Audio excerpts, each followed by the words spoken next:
푸시풀 레그 이렇게 3분할로 설정하면 보통 어깨는 언제 하면 괜찮을까요? 해당 부위 근육통이 다 가시지 않았다면 하루 더 쉬고 운동하는 게 근성장에 더 좋을까요? 일반인 웨이트 트레이닝에 디로딩이 필요한가요? 대회 체중은 구력 5, 6년차 정도가 되면 더 이상 늘기 힘들다고 하던데 어떻게 생각하시나요? 운동을 통해서 느낄 수 있는 만족감이 어떤 것들이 있을지 궁금합니다. 안녕하세요. 피트니스, 보디빌딩, 운동, 식단 모든 것에 다 답변을 해드리는 김승현입니다. 운동뿐만 아니라 뭐 삶 전반적인 아니면 뭐 엔터테인먼트 모든 분야 막론하고 많이 남겨주신 질문 천천히 답변해드리고 있습니다. 정기적으로 Q&A 하고 있는데 오늘도 몇 번째 시간인지 세진 않았지만 벌써 한 10번 이상 진행한 것 같아요. 이게 말주변이 제가 그렇게 좋은 건 아닌 것 같은데 재미없는 저의 그 유머 감각에도 불구하고 계속 질문 남겨주셔가지고 제가 그나마 여러분들이랑 이제 소통할 수 있는, 제가 또 어떻게 보면 여러분들이랑 소통할 수 있는 수단이자 제가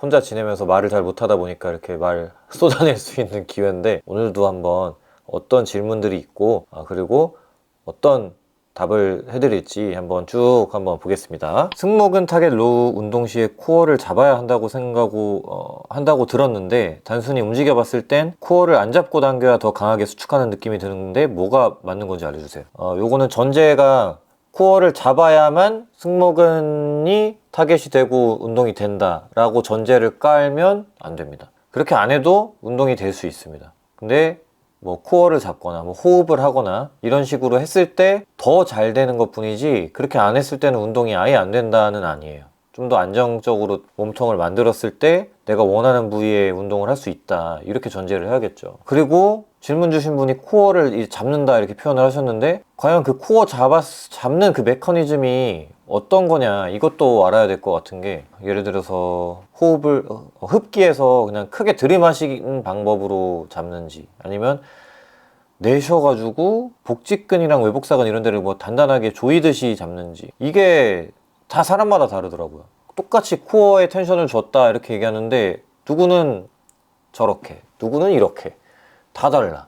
제가 생각했을 때는 승모근 타겟하는 거는 코어 텐션 준다 했을 때는 가슴이 부풀어 오를 만큼 크게 호흡을 들이마시는 게 되게 중요한 것 같거든요. 그래서 이분이 실제로 어떻게 운동하고 있는지를 보지 않는 이상 제가 뭐 텍스트로만은 뭐가 맞다 나쁘다 이렇게 말씀을 드릴 수는 없을 것 같아요. 그래서 막 운동에 정답이 없다?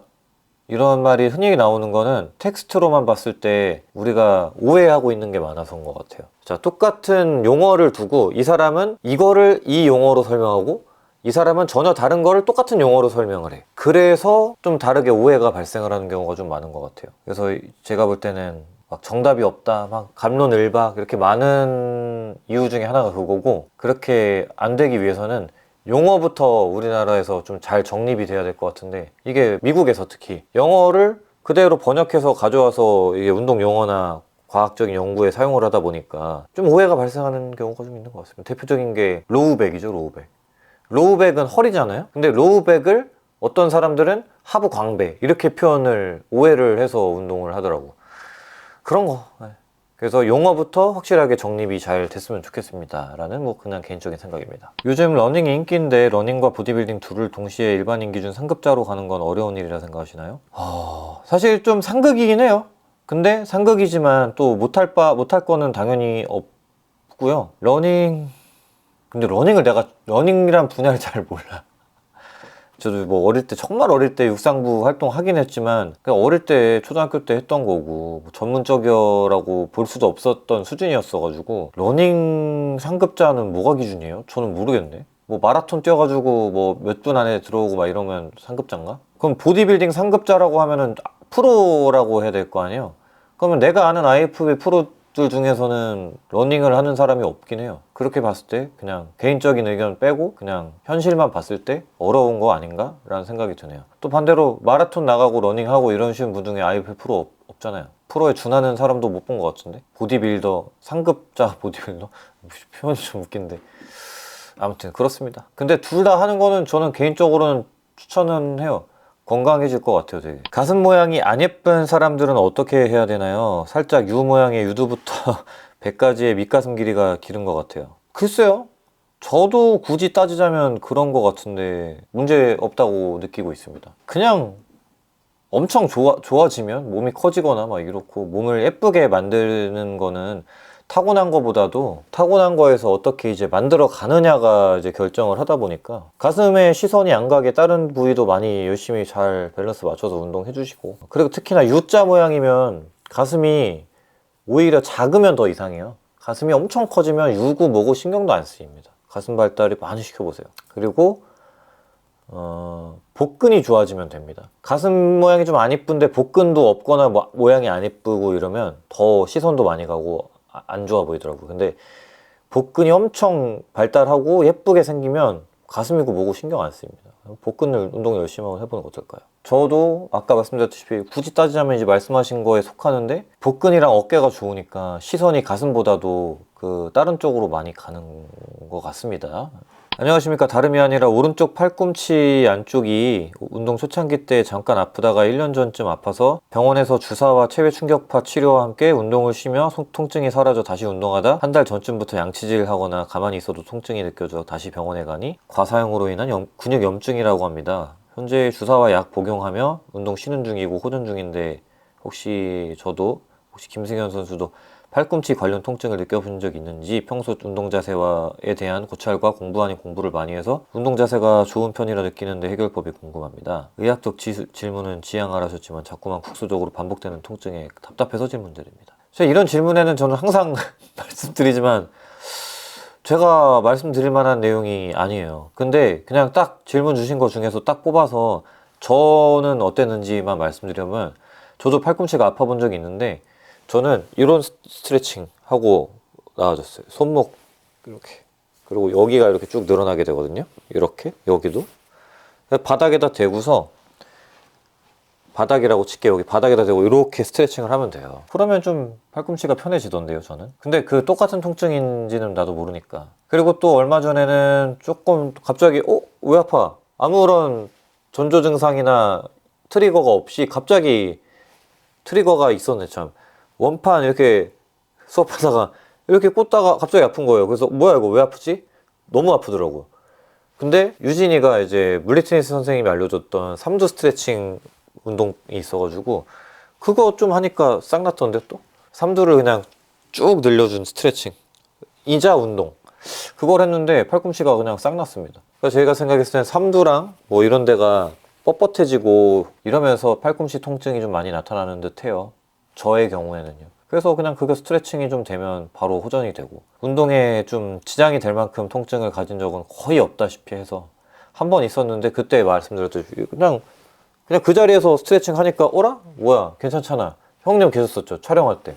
형이 추천해서 이거 한번 해보라고 했는데 그 자리에서 다 났어요, 10초 만에. 그래가지고 제 그 개인적 경험이 도움이 되실지는 모르겠습니다. 특별한 경우인 것 같아서. 왜냐면 지금 질문 주신 분은 주사 맞고 약 복용하고 뭐 난리가 아닌데 그럼 엄청 아프다는 거거든요.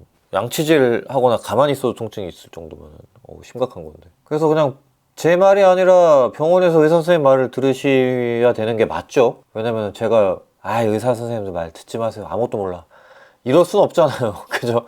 저보다 더 잘 아실 건데, 의사 선생님도 공부도 많이 하셨을 텐데. 근데 함부로 제가 얘기할 수가 없는 거예요. 그러니까 일단은 객관적으로 의사 선생님들이 하라는 대로 하시면 됩니다. 근데도 답이 없다, 그러면 한 분만 찾아가는 게 아니라 이 병원 저 병원 여러 군데 다니는 수밖에 없어요. 솔직히 저도 뭐 병원 많이 다녀봤잖아요. 그럼 하나같이 말을 운동하지 말라 그래요. 심지어 얼마 전에 유튜브에서도 운동 절대 하지 말라고 뭐 어떤 의사 선생님이 또 얘기하시더라고요. 어깨 운동 이런 거, 어깨에 그냥 망치는 지름길이다, 하지 말라. 저는 벌써 이제 난리가 난 거야. 어깨 이제 평생 이제 불구로 살아야 될 정도지, 그분이 그 정도로 말씀하셨으면. 근데 솔직히 그 정도는 아니잖아. 다친 적은 있지만 어깨 운동 해서 다친 게 아니라 농구하다 다쳤어, 농구하다가. 그 농구하지 마세요, 농구 선수들 다 은퇴해야 됩니다, 이러지 않잖아요 제가. 그래서 의사 선생님들은 약간 이제 그 환자들에게 겁을 줘야 되는 입장이 있습니다. 겁을 줘야 이제 의사 선생님들 말을 듣거든요. 의사 선생님들이 어떻게 보면 의무죠. 겁을 안 주면은 말을 안 듣고 제멋대로 해서 증상을 더 악화시키는 경우가 많잖아요. 그래서 이제 어떻게 보면 어쩔 수 없이 그렇게 하시는 거긴 할 테지만, 저는 솔직히 말해서 의사 선생님들의 말씀보다는 물리치료사 선생님들의 말씀을 근골격계 관련된 통증이나 질환 관련해서는 훨씬 더 신뢰를 합니다. 용한 물리치료사 선생님들을 한번 수소문해서 찾아가 보심이 옳다고 느껴집니다. 이거를 또 의사 선생님들 보면은 또 서운해 하실 것 같은데, 근골격계 질환, 통증 관련해서만, 그리고 운동에 연결해서만 제가 이제 그렇다는 점을 강조를 합니다. 쌀LA에서는 중량을 늘려가는 게 중요한가요? 아니면 중량이 적어도 자극을 충분히 느끼면서 가는 게 더 중요할까요? 후자가 더 중요합니다. 자극이 충분히 느껴지면 뭐 그걸로 운동을 열심히 하시면 되는데, 그 자세와 그 무게에서 이제 잘 하다가 레이즈를 이제 막 40개, 50개씩 해야지만 과부하가 좀 일어나더라 하면 중량을 올리셔야겠죠. 한 20개 정도에서 더는 못하겠다 싶을 정도의 중량으로 자꾸 훈련을 해보시면 좋을 것 같습니다. 근데 이제 사이드 레터럴 레이즈의 단점이라고 해야 되나요? 약간 치팅을 주기가 좋으니까 싹 무한대로 치팅 주면서 40개, 50개 하기가 가능해요. 그래서 최대한 치팅 안 주고 20개를 할 수 있으면 좋을 것 같아요. 20개 이상 하라는 게 아니라 와, 치팅 안 주고는 20개 이상을 할 수가 없구나 정도의 중량이 좋다는 거예요. 자, 이쯤에서 저의 뱃속 건강을 책임져주는 닥터요 더 건강한 유기농 양배추즙 한잔 하고 들어가겠습니다. 이번에 또 저의 의견을 반영해 주셔가지고 이렇게 포장지에 커팅 라인을 주셔가지고 바로 따서 먹기가 되게 편하게 됐습니다. 예전에는 그 커팅 라인이 없어가지고 이렇게 일자로 찢다 보니까 너무 크게 벌어지니까 먹다가 흘리고 막 그랬어요. 근데 지금 입 대고 먹기 좋게 딱 커팅을 놔주셨습니다. 감사합니다. 다른 양배추즙보다 훨씬 맛있게 드실 수 있는 이유, 사과가 들어가 있습니다. 운동하시는 분들이 의외로 근육보다 더 신경 써야 되는 근육입니다. 바로 위장. 장기도 근육이거든요. 이 위장 건강에 양배추보다 더 좋은 음식은 없어요. 근데 문제는 양배추를 이제 먹기가 참 번거롭죠.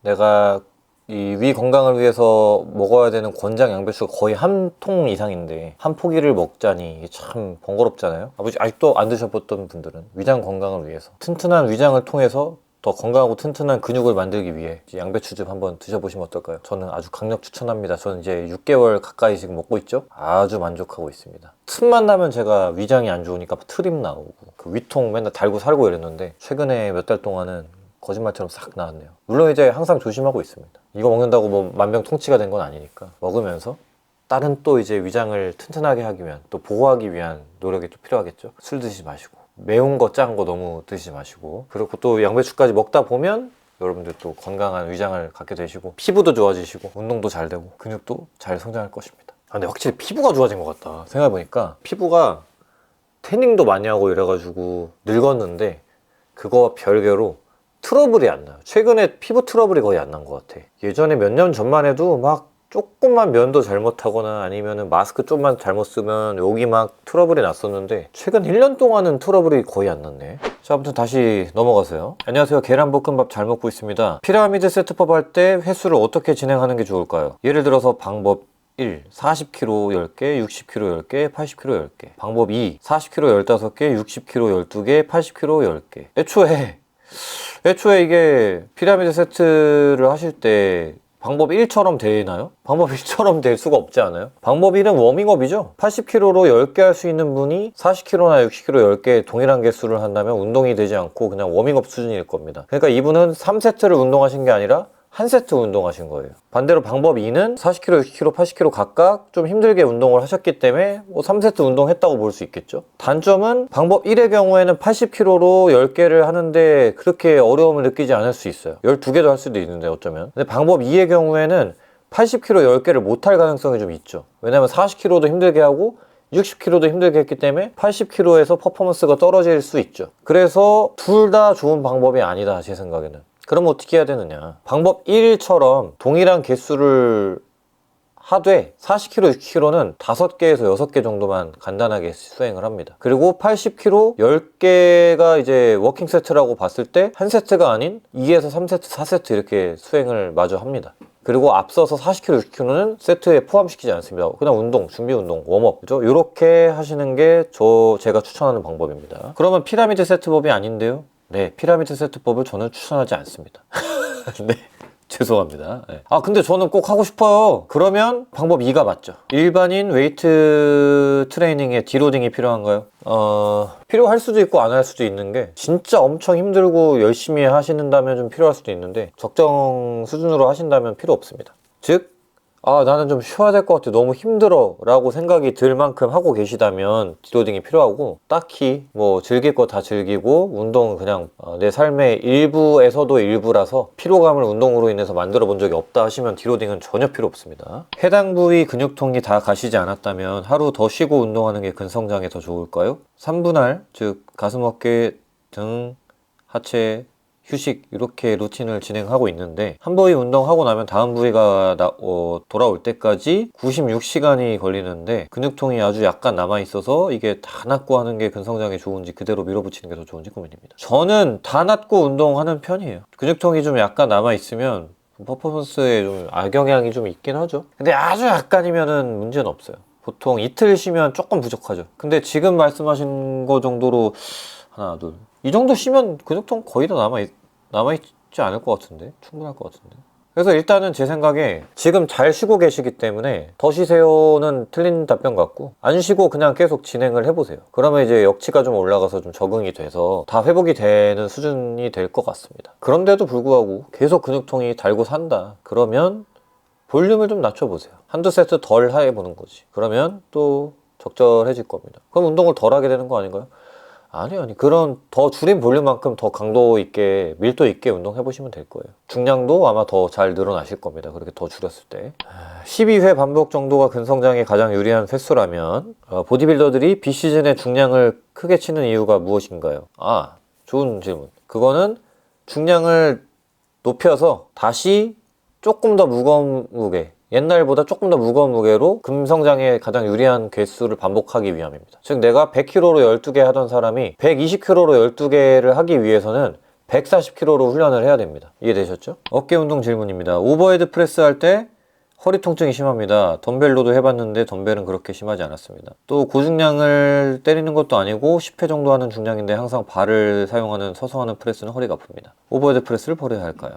또 어깨 운동 시 프레스 레이즈 비중은 어떻게 해야 될까요? 운동 2년차 정도 돼가는데 레이즈를 해야 될까요? 일단 오버헤드 프레스 할 때 허리가 통증이 좀 있다는 거는 허리가 좀 과신전되는 거죠. 허리가 과신전되는 이유는 가슴이 뻣뻣한 거죠. 또는 골반이 너무 지나치게 전방으로 경사되어 있거나요. 오리궁뎅이처럼. 그리고 무릎을 너무 꽉 펴고 있을 수도 있고요. 그러니까 무릎이 발목보다 훨씬 뒤로 이렇게 밀려 있다는 거죠. 뭐 여러 가지 몰라요. 이거는 제가 직접 관찰을 해야 돼. 그냥 추측해보는 거예요. 그래서 결과론적으로 허리를 과하게 신전을 하니까 허리가 통증이 발생을 하는 건데 그 허리 통증도 그 요추에서도 좀 위쪽인지 아니면 좀 더 아래쪽인지 다 다른데 보통 아픈 거는 이제 4, 5번이죠. 거기가 아픈 이유는 골반 세팅 그리고 아까 말한 가슴이 신전이 안 되니까 허리 과신전. 둘 다예요, 둘 다 사실. 그래서 엉덩이가 힘을 못 주고 골반이 너무 전방으로 기울어져 있고 동시에 가슴을 많이 못 들고 허리가 너무 이렇게 휘어 있다. 그래서 아프다. 근데 덤벨을 하나만 안 아프다고? 그건 좀 뭐지? 똑같은 자세에서 덤벨로 바꾸면 안 아프다는 말씀이신가요? 이해가 안 되는데? 이해가 됐어요. 덤벨은 허리를 과신전 안 하고 이렇게 내릴 수 있어. 근데 바벨을 잡으면 바벨이 머리통 앞으로 지나야 되니까 바벨을 앞으로 내리게 돼요. 그러니까 앞으로 떨어질 것 같아. 어깨 관절 가동 범위가 약하거든. 그러니까 허리를 과신전해서 억지로 지면으로부터 수직을 만들어. 바벨로 하면. 그러니까 허리가 아픔. 즉 관절 가동 범위가 안 되고 흉추 가동도 안 좋다. 다시 말하면 오버헤드 프레스를 버리는 게 아니라 당신은 당신 몸을 더 똑바로 만들어야 된다. 스트레칭을 통해서 가동 범위도 좀 늘려줘야 되고 어디가 뻣뻣하고 어디가 약한지 이런 거를 좀 심도 있게 진찰을 좀 받고 거기를 좀 강화하거나 오히려 약화하거나 이런 교정이 좀 필요할 것 같아요. 대부분 몸이 좋다 하시는 분들은 그냥 가동 범위가 좋은 분들이에요. 통증도 잘 없어 그러면. 그래서 운동하기 전에는 항상 내 몸이 가동 범위가 좋고 즉 유연하고 체력적으로 골고루 발달이 됐는지를 고려를 해서 운동을 해야 되는데 그냥 다짜고짜 운동을 어깨 커져라 가슴 커져라 이렇게 운동을 하니까 내 마음대로 안 된다. 그래서 가장 중요한 거는 몸을 백지장 같은 상태로 만들어야 된다. 도화지라고 비유를 하자면 아무것도 없이 다 비워놔야 돼요. 또는 밑그림이 잘 예쁘게 그려져 있어야 되는데 불균형이 있으신 분들은 도화지를 이렇게 구겨 놓은 상태인 거예요. 도화지를 구겨 놓으면 어때요? 거기를 똑바로 그림을 그릴 수가 없습니다. 이상해요. 그림이 이상해져. 일부러 뭐 현대미술 한 것처럼 되죠. 그래서 내 몸으로 현대미술을 할 거 아니면은 몸을 도화지처럼 아주 얇게 깨끗한 도화지처럼 주름 하나 없이 잘 펴졌으면 좋겠고 교정 운동이 우선입니다. 그래서 프레스냐 레이즈냐 비중은 불균형이 좀 해소된 다음부터 생각하셔야 됩니다. 엄청 먹어서 쭉 올려놔도 한 번 안 먹으면 바로 원상복귀가 되어버립니다. 어떻게 성공적인 벌크업을 할 수 있을까요? 멀리 봐야 돼요. 단기간에 하려다 보니까 우리 몸의 항상성 때문에 단기간에 찌우면 단기간에 빠지고 단기간에 뺀 건 단기간에 찝니다. 그러니까 이제 항상성을 깨기 위해서는 좀 장기적으로 오랫동안 노력을 하셔야 됩니다. 그럼 오랫동안 할 수 있는 법은 갑자기 막 먹는 게 아닙니다. 점진적으로 천천히 조금씩 늘려나가시고 체력을 키우세요. 체력이 좋아지면 자연적으로 잘 먹게 됩니다. 먹는 것도 체력이 좋아야 잘 먹어요. 체력도 안 좋은데 잘 먹는 사람 봤어요? 잘 먹는 사람들은 다 체력이 엄청 좋은 사람들입니다. 그래서 체력부터 키우세요. 먹는 게 아니라 운동을 열심히 하는 것부터가 시작입니다. 그럼 체력을 키우려면 무슨 운동? 깔짝깔짝 이런 운동은 체력을 키우는데 하등 도움이 안 됩니다. 바벨을 짊어지고 스쿼트를 하거나 더 쉬운 거는 달리거나 실제로 내가 체력적으로 힘들어가지고 죽겠다 싶을 정도의 고된 일상이 좀 반복이 되다 보면 식욕이 좀 느실 거예요. 그리고 몰아서 먹지 말고 꼬박꼬박 조금씩 자주 드시면 좋겠습니다. 그리고 지방 먹는 거에 대해서 너무 두려워하지 마시고 탄수화물을 필요 이상으로 먹는 것보다는 오히려 지방을 적절하게 깨끗한 좋은 지방으로 트랜스 지방 말고 적절하게 불포화 지방 그리고 포화 지방 적절하게 섞어가면서 맛있게 드시면 벌크업 하는데도 도움이 되실 겁니다. 훈련소 때 살 많이 찌잖아요. 그래서 저는 훈련소 때 한 7kg 쪘거든요. 그래서 옛날에 푸시풀 레그 이렇게 3분할로 설정하면 보통 어깨는 언제 하면 괜찮을까요? 어깨는 당연히 푸시할 때 하시는 게 좋지요. 현재는 3분할 가슴 어깨, 등, 팔, 하체 복근 이렇게 하고 있는데 대근육 다음 부위를 할 때 특히 팔 운동할 때 매번 시간이 너무 길어져서 대충 해버리고 하는데 모든 운동에 집중을 하고 싶어요. 루틴 어떻게 구성하는 게 효율적일까요? 너무 길어지는 이유는 대근육을 너무 많은 그 종류를 해서 그런 것 같아요. 등 할 때는 저는 등만 하시는 거 일단 추천드릴게요. 등은 많이 해야 돼요. 근데 가슴과 어깨는 종류가 많을 필요가 없습니다. 가슴 운동을 막 가끔 보시면 막 대여섯 가지씩 하는 분들이 계신데 이해가 안 돼. 가슴은 한두 종목만 해도 충분합니다, 사실. 특히나 초보일수록 더더욱. 아닌데요? 크리스 범스테드 막 5가지, 6가지 하는데? 그거는 프로 보디빌더 중에서도 걔잖아. 크리스 범스테드잖아요. 이미 너무 커, 가슴이. 그래가지고 디테일한 걸 만드는 게 우선인 애들이고 여러분들은 디테일보다도 체력과 사이즈를 키우는 게 우선인 분들이니까 한두 가지면 충분합니다. 심지어 푸시업 하나만 해도 가슴은 커질 사람은 커져요. 그러니까 가슴과 어깨를 묶는 거는 아주 좋은 그 방법이 되겠죠? 그럼 가슴 어깨 하고도 팔까지도 할 수 있는 시간 충분히 나올 수 있어요. 개인적으로 가슴은 20분에서 30분 안에 끝날 수 있거든요. 어깨도 마찬가지의 시간으로 끝낸다고 치고 팔 한 종목 정도만 진득하게 해주시면 1시간에서 1시간 반 안에 충분히 끝낼 수 있습니다. 이거 제가 가능하다는 거 나중에 다른 영상에서 제가 한번 보여드릴게요. 충분합니다. 다음 운동 촬영을 이렇게 그러면 어깨 가슴 팔 하겠습니다.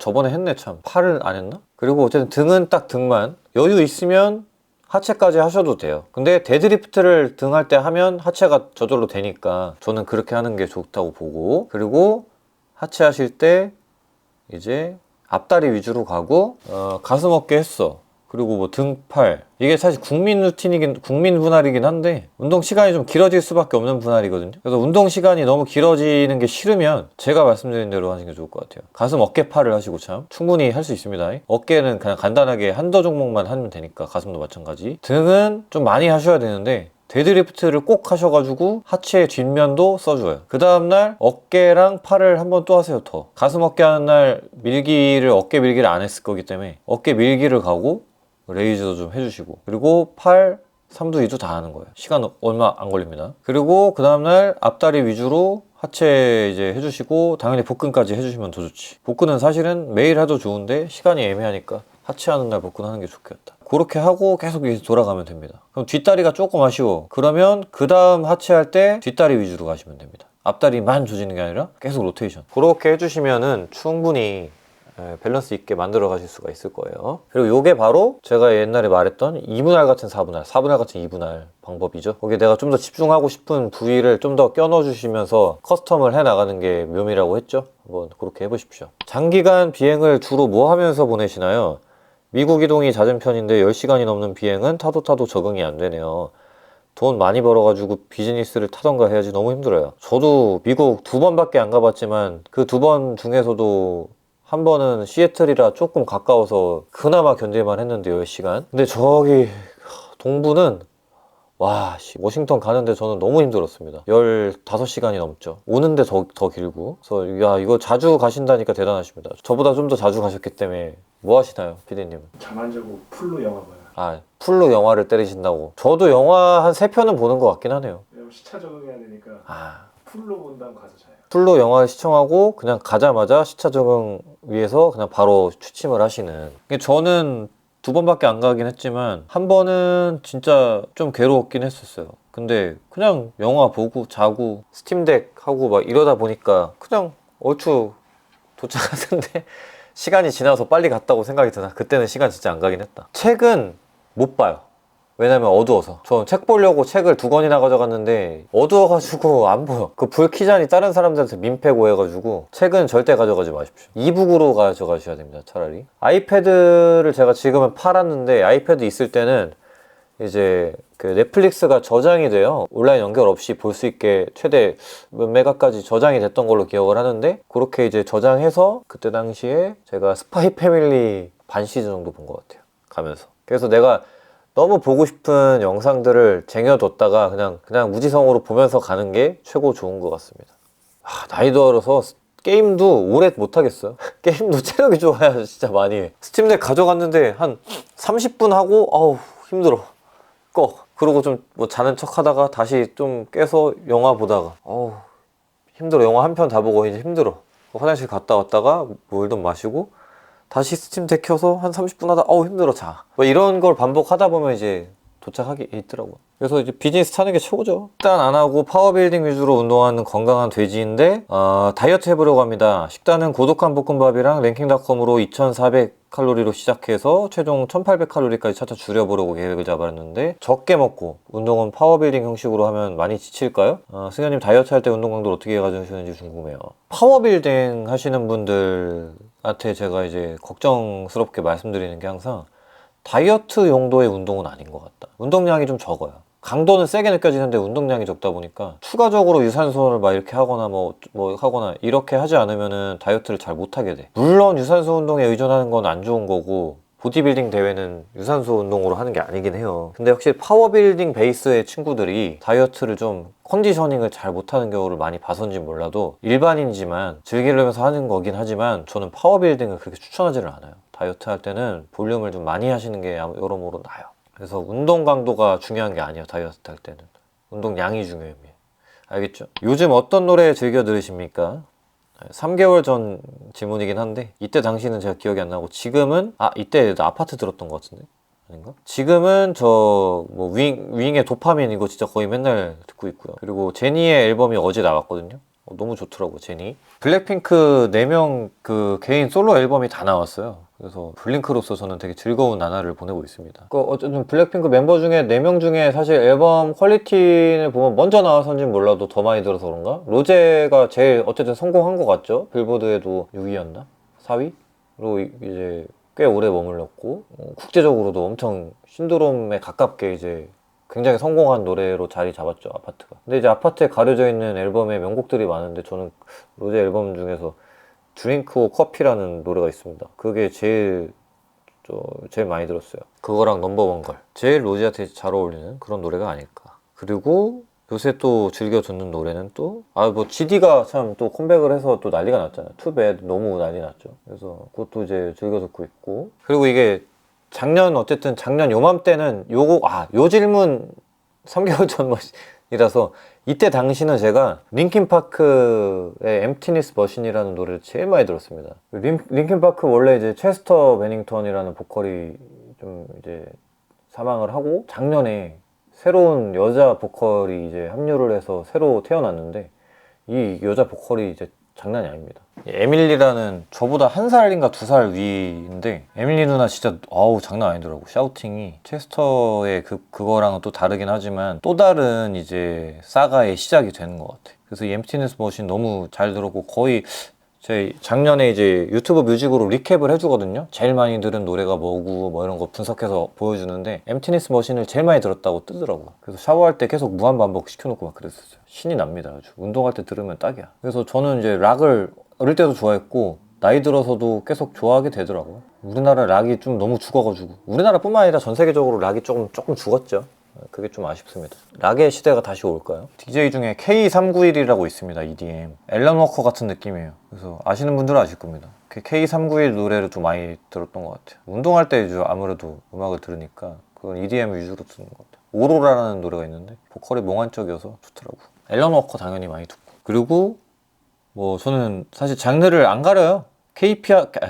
K-팝도 정말 많이 듣고, 뭐 EDM, K-팝, 켄드릭 라마, 뭐 아시잖아요. 켄드릭 라마 너무 핫해가지고 릴스 너무 많이 나오더라고. 그래서 Not Like Us도 정말 많이 들었네요, 생각해보니까. 그리고 Not Like Us 말고도 켄드릭 라마 노래를 옛날부터 많이 들었고, 아무튼 그렇습니다. 힙합도 좋아해. 근데 우리나라 힙합은 솔직히 잘 안 들어요. 국힙은 좀 안 듣고 미국 힙합, 본토 힙합 위주로 좀 듣게 되는 것 같습니다. 그냥 켄드릭 라마만 좋아해요, 사실. 다른 애들 딱히 뭐 그렇습니다. 아, 에미넴이 참 그러고 보니까 진국이네요. 큰 논란 없이 아직까지도 랩 실력 죽지 않고 계속 괴물 같은 랩 그리고 작품들 뽑아내고 있죠. 에미넴이 진짜 역시 에미넴 노래나 들어야겠다. 2년 전에 이너사이랑 로우바 스쿼트 중량 올리다 허리디스크 연달아 2번 터져서 1년의 재활 후 다시 헬스를 시작한 지 6개월이 되었습니다. 핵 스쿼트 대 V 스쿼트, 수평 레그 프레스, 파워 레그 프레스 중 허리 부액 디스크에 제일 부담이 적은 운동은 뭐가 있을까요? 4개 중에는 수평 레그 프레스가 제일 허리 디스크에 부담이 적어 보입니다. 수평 레그 프레스, 핵 스쿼트, 파워 레그 프레스, V 스쿼트 순으로 허리 부담이 적을 것 같아요. 제가 느끼기에. 어떤 분들은 파워 레그 프레스가 더 허리 부담 적다고 생각하실 수도 있는데, 제가 하는 방식으로 하면 허리 부담이 핵 스쿼트보다 좀 더 있어요. 왜냐면 이제 많이 내리려고 하다 보니까 조금 골반이 좀 이렇게 올라가죠. 그래서 핵 스쿼트보다는 좀 더 부담이 있습니다. 참고로 레그 프레스 하실 때 무릎이 가슴에 거의 닿을 만큼 내려오지 않는 방식은 그렇게 효과가 없는 것 같아요. 그래서 간혹가다 안타까운 분들은 그런 분들, 정말 무게 진짜 다 꽂고서 위에서만 이렇게 조금 깔짝깔짝 하시는 분들을, 하여튼 몸이 좋으면 할 말이 없긴 한데, 근데 사실 레그 프레스는 그렇게 하는 게 아니긴 합니다. 원래는 다른 해외 바디빌더들 보시면 참고하시면 무릎이 진짜 다 여기까지 내려올 거예요. 그리고 저도 그걸 보고 따라한 게 아니라 저도 어느 순간 다 내렸을 때가 훨씬 더 운동 효과가 좋다는 거를 좀 자연적으로 느끼고 그렇게 운동했고 그렇게 지도했는데 훨씬 더 효과가 좋습니다. 그렇게 하는 게. 뭐 쓸데없는 얘기였고요. 아웃타이 힙 앱덕션이라는 동작이죠. 이거 할 때 등바지에 등을 대고 하는 중인데 중둔근보다 TFL 쪽의 느낌이 많이 옵니다. 허리 디스크 부담을 최소화하면서 중둔근을 키우는 팁이 있을까요?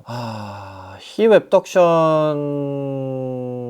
허리 디스크가 이미 터질만한 상황이었으면은 골반, 고관절 여기 문제가 있다는 거거든요. 햄스트링도 좀 문제가 있고. 그러니까 이제 이런 고관절류 운동 중에서 이렇게 앉아서 등받이 하고 할 때 골반이 좀 이렇게 말려 들어간 상태에서 운동을 하니까 TFL 쪽에 느낌이 많이 오지 싶은데, 그래서 그렇게 머신에 의존하지 마시고 맨몸으로 중둔근 운동을 하시는 게 더 좋을 것 같아요. 어차피 지금 기능적인 운동을 하셔야 되는 건데 머신으로 할 이유가 없어요. 고무밴드라든가 아니면 뭐 다른 저항 이용해서 케이블 머신이나 이런 거 써가지고 중둔근 운동 따로 하시는 게 좋을 것 같습니다. 그게 허리 디스크 부담도 거의 없고. 불가리안 스플릿 스쿼트 할 때는 대퇴사두근을 키우자니 무릎의 부하가 크고 중둔근을 키우자니 허리의 부담이 커지네요.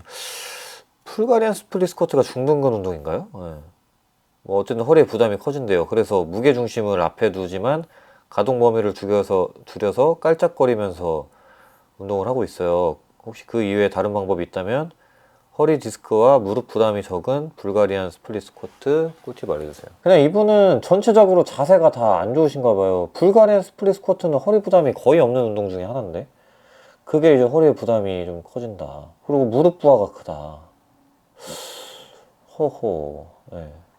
고관절 가동이 되게 안 좋으신 것 같아서 운동을 어떻게 하고 뭐고가 중요한 게 아니라 지금 TFL도 아까 뭐 느낌 많이 온다 막 이런 거 보니까 그냥 고관절 굴곡 자체가 잘 안 되시는 타입 같아요. 그거부터 잘 열심히 하시는 게 좋아 보입니다. 그러면 아까 말한 파워레그 프레스도 무조건 허리에 부담이 셀 수밖에 없을 거예요. 고관절 가동이 좀 적으니까 많이 내리려고 하면 부담되거든. 그러니까 가장 이분한테 걸맞는 스쿼트는 제가 볼 때는 핵스쿼트. 핵스쿼트는 고관절을 좀 덜 쓰다 보니까 핵스쿼트가 제일 좀 부담이 없겠네. 저는 데드리프트를 하시는 게 맞다고 봐요. 데드리프트 허리 디스크 더 터지지 않나요? 무겁게 하니까 터지지. 예, 정말 내가 잘 다룰 수 있는 무게에서 정말 철저한 자세로 천천히 강화하고 햄스트링 늘리듯이 하시면 고관절이 더 강해지고 가동성도 좀 좋아지지 않을까 싶은데, 그 전에, 데드 하기 전에 고관절 가동부터 먼저 연습을 하시고 늘리시고 하셔야 될 거예요. 그러고 나서 데드 하시면 되게 허리 건강해지실 것 같아요. 그러니까 허리가 안 좋은 사람은 엉덩이 문제가 있는 사람들이니까 엉덩이와 햄스트링, 고관절, 거기에 대한 처방이 필요해 보입니다. 운동을 통해서 느낄 수 있는 만족감이 어떤 것들이 있을지 궁금합니다. 너무 좋은 질문입니다. 아주 많죠. 한 가지는 성취감도 있을 수 있죠. 성취감도 여러 가지 성격이 있어요. 뭐 중량이 이제 올라가서 내가 뭐 목표하고 있는 중량을 성공시켰을 때 스쿼트를 100kg로 성공했어 이러면서 성취감이 있을 수도 있고요. 또 내가 목표했던 체중, 다이어트나 아니면 벌크업 이렇게 해서 그거를 도달했을 때의 성취감도 있을 수 있죠. 몸이 좋아져서의 성취감. 근육이 커졌어. 팔뚝이 막 50cm가 됐어. 허벅지 둘레가 막 60cm가 됐어. 막 이런 거. 그런 이제 성취감이 있을 거고. 또 한 가지는 정신적인. 내가 오늘 하루 힘들었지만 나 운동 오늘 갔다 왔다 해냈다. 이런 것도 성취감의 하나라고 볼 수도 있을 것 같습니다. 그래서 운동 조심하라고 하는 게 그거잖아. 아무것도 안 하는 백수가 운동하면 오늘 잘 살았다 이런 착각을 하게 된다는 말이 있죠. 네, 그 정도로 이제 위험하다 이렇게 얘기 가끔 하기도 합니다. 그래서 성취감이 그런 게 있고요. 또 한 가지는 만족감이니까. 만족감. 그냥 단편적인 만족감. 펌핑이 잘 되면 기분이 좋아요. 그래서 그것도 만족감이라고 볼 수 있어요. 어떠한 일종의 쾌감 같은 게 있습니다. 운동이 잘 될 때 그 묘한 쾌감이 있습니다. 도파민일까요, 그것도? 그리고 거울 앞에 서서 이상적인 몸이 된 상태의 내 모습을 마주를 하면 아주 역시나 만족을 할 수 있죠. 근데 이제 그게 도가 지나치면 너무 이제 나르시스트가 될 수도 있는 거고, 오히려 반대로 몸 왜곡증에 걸려서 불행해질 수도 있겠죠. 그래서 건강한 정신을 가져야만 이제 또 딴 데로 빠지지 않는다는 거지. 그래서 가끔 이제 운동을 하면 정신이 건강해진다 이러지만 절대 저는 동의하지 않습니다. 운동을 통해서 건강해질 수 운동을 통해서 정신적으로 건강해질 수도 있는데 아니게 될 수도 있기 때문에 반드시 그렇게 된다는 건 아닌 것 같아. 그거는 이제 내가 어떻게 하냐에 따라 달려있죠. 남과 비교하고 뭐 중독이 되고 강박을 갖고 이러면 오히려 정신적으로 피폐해지는 거고, 운동하는 나 자신에 대해서 충분히 보상도 해주고 칭찬도 하면서, 그러면서도 너무 지나치게 빠지지 않도록 경계도 하고 절제하면서 성숙해 나갈 수 있는 것 같습니다. 그거로 인해서 인생이 만족감이 들 수도 있겠죠. 그냥 소소하고 단편적인 만족감을 추구하시는 것도 저는 괜찮아 보여요. 그런 게 또 많거든요. 안 맞던 옷이 맞아.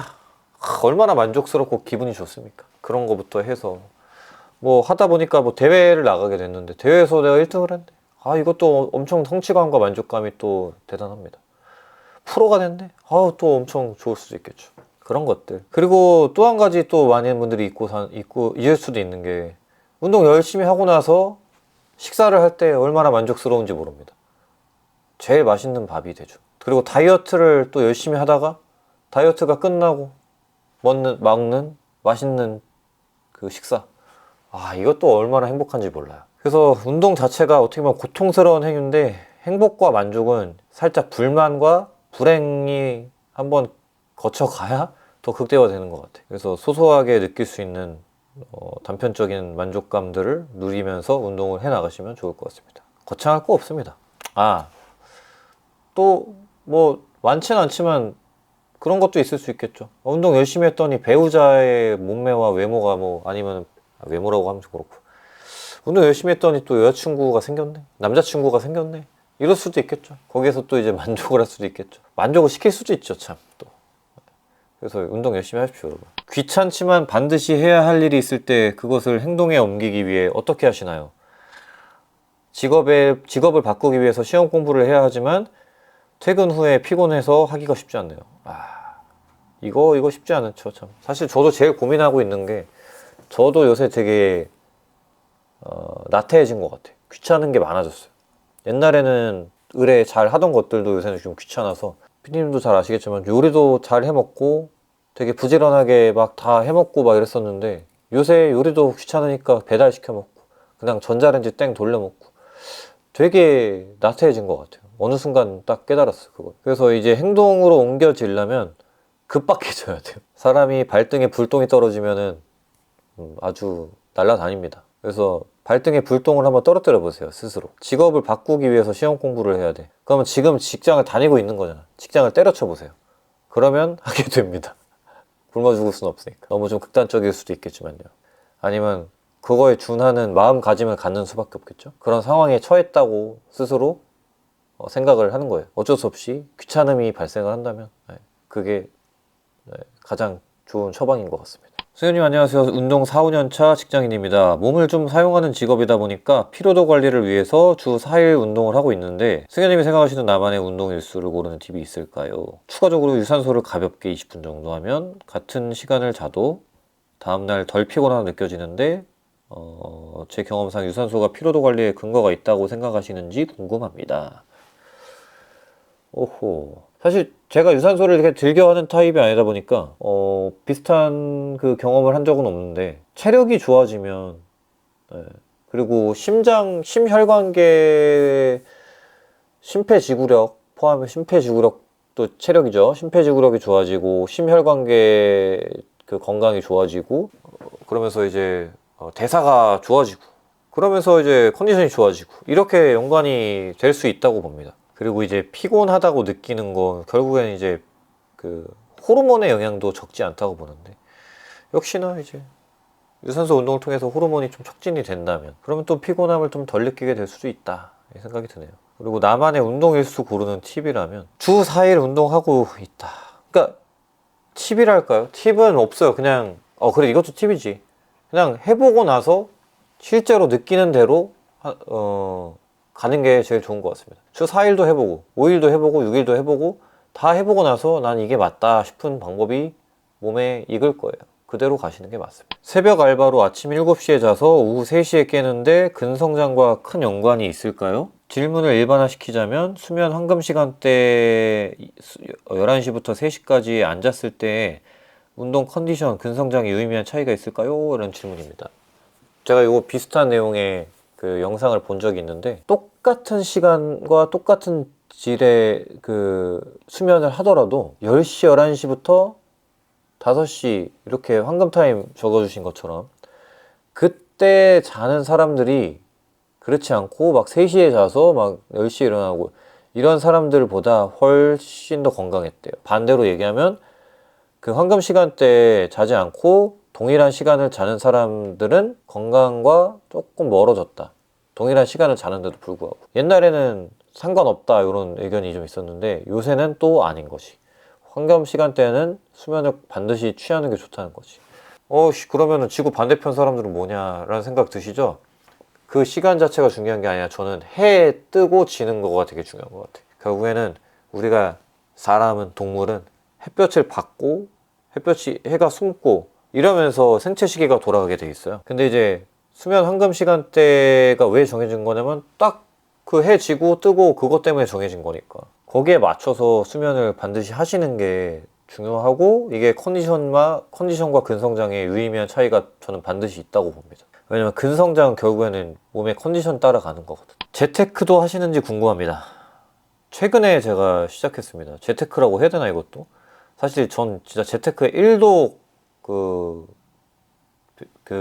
지식이 없었어요. 하지도 않고 잘 모르고 그냥 아무 생각 없이 경제관념이 진짜 없었는데 최근에 이제 그 투자 같은 것도 하고 이렇게 합니다. 근데 역설적으로 수익이 좋을 때는 그렇게 막 아무 생각 없이 소비를 했고 수익이 주니까 이제 하게 되네요.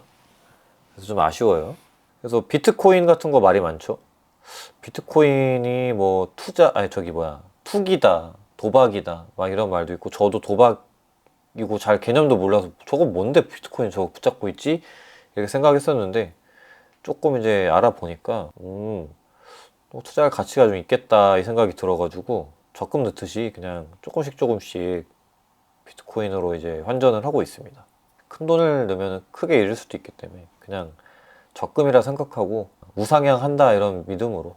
그리고 믿음이 아니라 사실 그렇게 될 수밖에 없는 구조더라고. 그래서 조금씩 이렇게 하고 있습니다.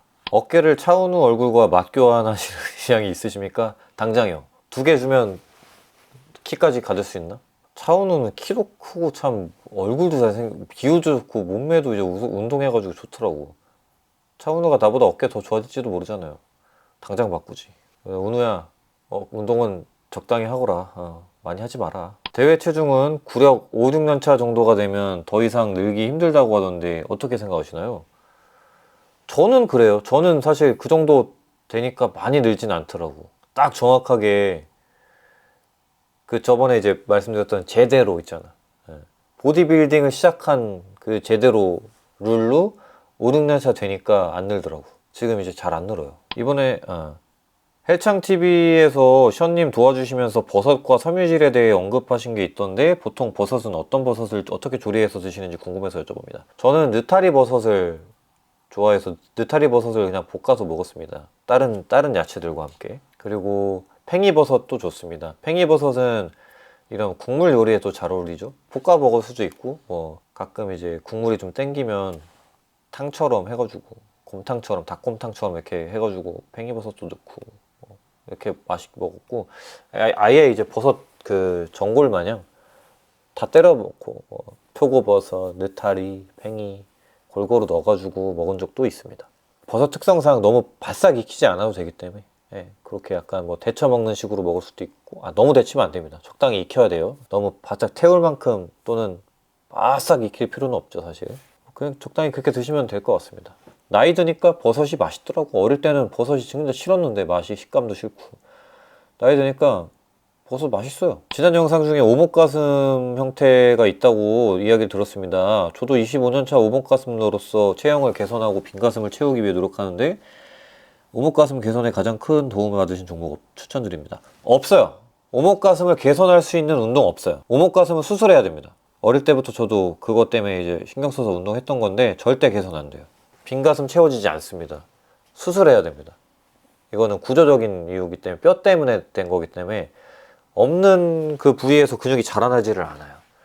그래서 수술을 해야 되는 거고 어릴 때 해야 돼요. 나이 들어서는 하기가 좀 어렵죠. 그래서 냉정하게 오목가손의 개선이 될 수 있는 운동 종목은 없다.